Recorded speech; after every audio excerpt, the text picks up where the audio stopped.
The Qatari government has cleared 17 OFWs of charges of illegal assembly. Our correspondent Dick Villanueva spoke to one of those arrested and he filed this report. Joseph Rivera, an overseas Filipino worker, is one of the 17 Filipinos arrested in Qatar for allegedly holding a gathering without a permit. Joseph clarified that it was a picnic party at a private resort and had no connection to the recent global protest in support of former President Rodrigo Duterte.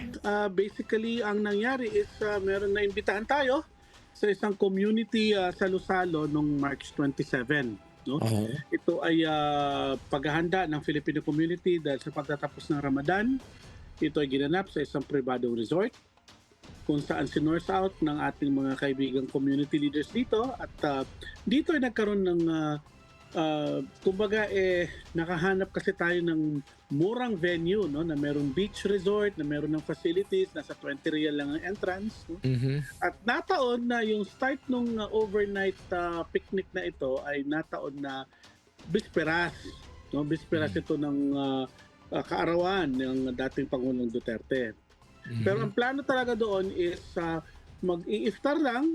Dati ka naman sa gitnang silangan, so alam mo pag sinabi natin iftar, di ba? Magkakaroon lang dito ng iftar at magkakaroon ng sahur, palaro sa mga bata, ligo sa dagat.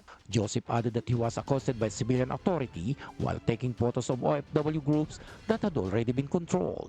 He was surprised by the reported reason behind their arrest. Ano nangyari? Anong una naging ninyo, yung argumento ninyo ng with the authorities? Wala. There was no argument. There was no argument at all. I can tell you my case, no? Pumasok kami, dumating kami ng aking bunso at sabi ko bago tayo maghapunan, no? Picture muna tayo. Ano, Pilipino, di ba? Pagdating sa isang lugar, picture muna. Kasi gusto ko ipakita kay Mrs. na napakaganda ng lugar, sunod ka. So, pinicturean ko yung barbecue area, yung beach, mga kabana, mga tent, may malaking kabana. Subalit sa sinamang palad, eto na. Yung huling litratong kinuha ko, may nahagip na pala akong mga Arabong otoridad na naka-civilian clothes. Ang layo ko siguro nasa mga 20 hanggang 30 metros Pero nilapitan na nila ako at sinabi, ba't mo kami kinukuha ng litrato? Kinuha na yung telepono ko at yun na yun. Joseph expressed gratitude to the embassy for providing being a lawyer and for the swift justice process in Qatar. Hindi ba kayo tinawagan ng OWA? Hindi ba kayo tinawagan ng DMW? Ganon? Paano po lang kami tatawagan? Nasa loob po, wala pong incoming Ayun. call. So, pero meaning, naman po sila. mga taga-embassy ang nagano? Yes. In fact, yung unang dalaw po, dumating po ang ating kagalang-galang na labor attaché, ang ating legal attaché, ang ating vice consul at tatlo pa akong mga opisyal ng embahada. Rivera also made a plea to those spreading false information, saying it only makes the issue worse. Meron ba kayong mga banner na dala na mga picture ng Wala. Wala.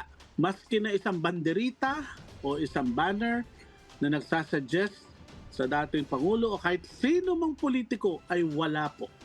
Ibig sabihin, yan po ay 100% fake news, kasinungalingan, pawang kasinungalingan, and it is a total lie. Dick Villanueva, Billionaire News Channel, Paris, France.